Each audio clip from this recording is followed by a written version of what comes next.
మీ ఎలాంటి వ్యాపార ప్రకటనలకైనా వెంటనే మా ఛానల్ సంప్రదించండి. అందరికి నమస్కారం. నేను శిరీష. ఈరోజు మనతో పాటు ఉన్నారు ప్రముఖ ఆధ్యాత్మికవేత్త జ్యోతిష్య పండితులు పవన్ కుమార్ శర్మ గారు. గురుగారితో మాట్లాడదాం. గురుగారు నమస్కారం అండి. శ్రీమాత్రే నమః. గురుగారు, చూస్తుండగానే 2025 సంవత్సరం అయిపోయింది. 2026 నూతన ఆంగ్ల సంవత్సరానికి వచ్చాం. ప్రతి ఒక్కరికి ఉంటుంది, మా రాశి వారికి ఎలా ఉంటుంది, ఎలాంటి జాగ్రత్తలు తీసుకోవాలని. సో ముఖ్యంగా చూసుకుంటే మరి ఈ 2026 సంవత్సరం ఈ తులారాశి వారికి ఎలా కలిసి వస్తుంది అంటారండి? శ్రీ మహాగణాధిపతయే నమః. తులారాశి వారికి 2026 సంవత్సరం అనుకూలమైనటువంటి ఫలితాలు ఉన్నాయి. అలాగే గురుబలం చాలా యోగదాయకంగా ఉన్నటువంటిది తులారాశి వారికి. దానివల్ల గురుబలం అత్యంత శుభ ఫలితాలను ఇస్తోంది. అలాగే శని భగవానుడు కూడా 6వ స్థానంలో అత్యద్భుతమైనటువంటి యోగాలను ఇస్తున్నాడు.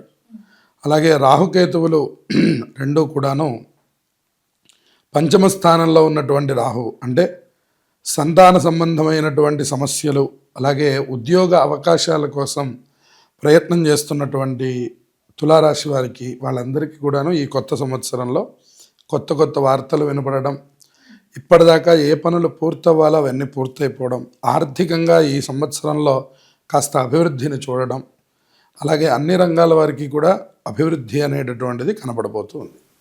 గురుగారు, మరి ముఖ్యంగా ఈ తులారాశి వాళ్ళైన విద్యార్థులకు ఎలా ఉంటుందంటారు ఈ ఏడాది? విద్యార్థులకి గురుబలం అనుకూలంగా ఉండడం వల్ల అత్యద్భుతమైన ఫలితాలు ఉన్నాయి. అన్ని పరీక్షల్లో ఉత్తీర్ణతను సాధిస్తారు.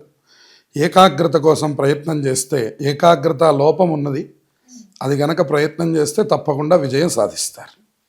ఉద్యోగ వ్యవస్థలో ఉన్న వారికి ఎలా ఉంటుందంటారు? మరి ఉద్యోగస్తులకు కూడా అనుకూలమైనటువంటి సమయమే. వాళ్ళకు కొద్దిగా బదిలీలకి అవకాశం ఉంది. ఎక్కువ దూర ప్రాంతాలు ప్రయాణం చేయవలసి రావడం, లేదా ఉన్న చోట్లోనే ఎక్కువ పని ఒత్తిడి కలగడం లాంటివి కనపడుతూ ఉన్నాయి.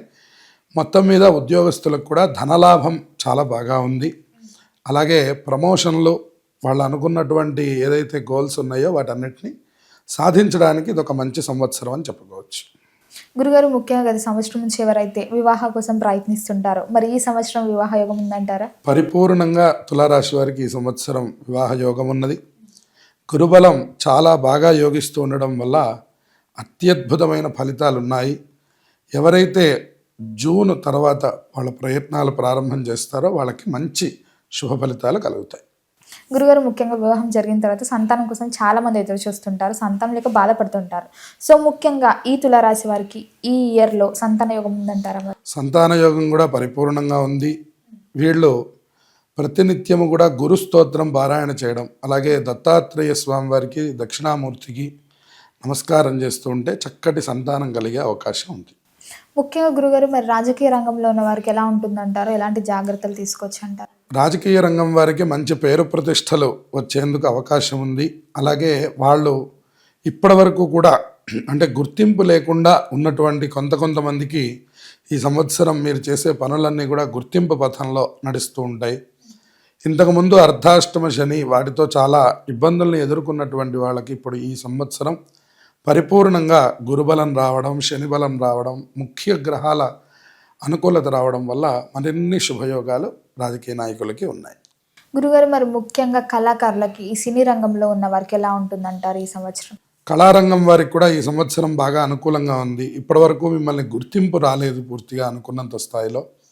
ఇక నుంచి మీరు చెప్పినటువంటి మాట, మీరు చేసినటువంటి పని అందరికీ కూడా దృష్టిలో పడడం, దాన్ని చక్కటి అభివృద్ధిలోకి తీసుకొచ్చుకోవడం, అలాగే దాని ద్వారా ధనం సంపాదించడం. ఇప్పటివరకు కేవలం చాలా ఎన్నో ఉచిత పనులు చేసి ఉన్నటువంటి వాళ్ళందరూ కూడా ఇప్పుడు దాన్ని చక్కగా వాడుకొని చక్కగా డబ్బు సంపాదించుకొని చక్కటి శుభయోగాల్ని పొందబోతున్నారు.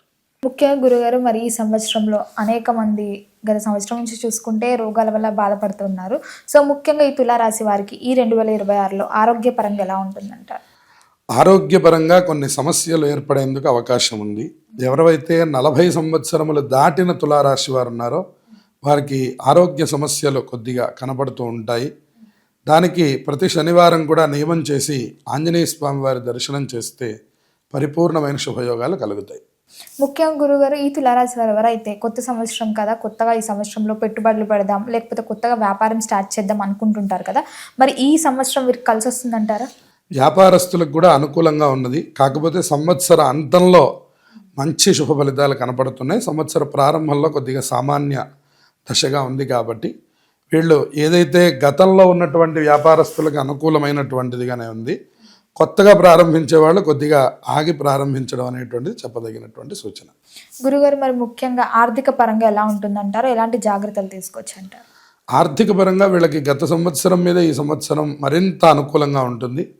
వీరు మరిన్ని శుభయోగాలు పొందడానికి గురువార నియమాలు పాటిస్తూ ఉండడం, దాని ద్వారా మంచి శుభ ఫలితాలని పొందబోతూ ఉన్నారు వీళ్ళు.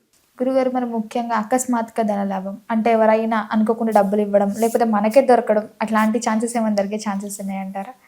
ధనలాభం అనేటటువంటిది అన్నిటికీ ఒకలాగానే ఉంది.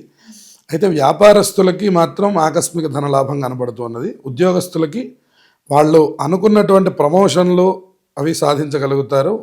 ఏదైతే వాళ్ళ రంగంలో ఉన్నారో వాళ్ళు ముందుకు వెళ్ళగలుగుతారు. కానీ అందరికీ ఆకస్మిక ధనలాభం కనపడడం లేదు. ఆ వ్యాపారస్తులకు మాత్రం ఉన్నది ఆ యోగం. ముఖ్యంగా గురుగారు ఎవరైతే గత సంవత్సరం నుంచి కోర్టు కేసులని ఇంట్లో గొడవలని తరచుగా బాధపడుతుంటారు కదా, మరి ముఖ్యంగా ఈ తులారాశి వారికి ఈ సంవత్సరం ఇలాంటి సమస్యల వల్ల బాధపడుతున్న వారికి ఎలా ఉంటుందంటారు? కోర్టు సమస్యల వారికి మాత్రం కొద్దిగా ప్రతిబంధకాలు కనపడుతూ ఉన్నాయి. ఎందుకంటే రాహు అనుకూలంగా లేకపోవడం, పంచమ స్థానంలో ఉండడం అనేటటువంటిది. ఆగస్టు తర్వాత వాళ్ళు ఎప్పుడైతే రాహుకేతువుల యొక్క మార్పు జరుగుతుందో అప్పుడు కొద్దిగా అనుకూలమైనటువంటి ఫలితాలు కనబడుతూ ఉన్నాయి. ఇప్పుడు మాత్రం అలాగే కొనసాగుతూ ఉండడం, ఏదైతే వివాదంలో ఇరుక్కుపోయినటువంటి డబ్బు కానీ ప్రాపర్టీస్ కానీ అవి అలాగే ఉండడం మనకు కనపడుతూ ఉన్నది. సంవత్సరం మధ్య తర్వాత నుంచి సుమారుగా జూలై ఆగస్టు ఆ సమయంలో మళ్ళీ మీరు అనుకున్నటువంటిది కదిలి మళ్ళీ మన వైపుకి అనుకూలమైన తీర్పు వచ్చేందుకు అవకాశం ఉంది. గురుగారు మరి ముఖ్యంగా రైతులకు ఎలా ఉంటుందంటారు ఈ ఏడాదంతా? రైతులకి అనుకున్నంత మంచి ఫలితాలే రాబోతూ ఉన్నాయి. కొద్దిగా శ్రమ అధికంగా కనపడుతూ ఉంటుంది. మిగిలినటువంటిదంతా కూడా యోగదాయకంగా ఉంది. వాళ్ళ కింద పని చేసేటటువంటి వాళ్ళతో వాళ్ళు కనుక జాగ్రత్తలు వ్యవహరిస్తే మిగిలిందంతా శుభయోగంగా ఉంది.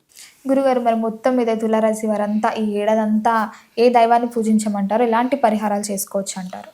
తులారాశి వారు ప్రతినిత్యం కూడా ఆంజనేయ స్వామి వారి ఆరాధన చేస్తూ ఉండడం, గురువారం లక్ష్మీదేవిని పూజిస్తూ ఉంటే సమస్త శుభాలు కలుగుతాయి. మొత్తం మీద గురుగారు ఈ 2026 నూతన సంవత్సరం ఆంగ్ల సంవత్సరం తులారాశి వారికి ఎలా ఉంటుంది, ఎలాంటి జాగ్రత్తలు తీసుకోవాలో తెలియజేసినందుకు ధన్యవాదాలు. శుభమస్తు.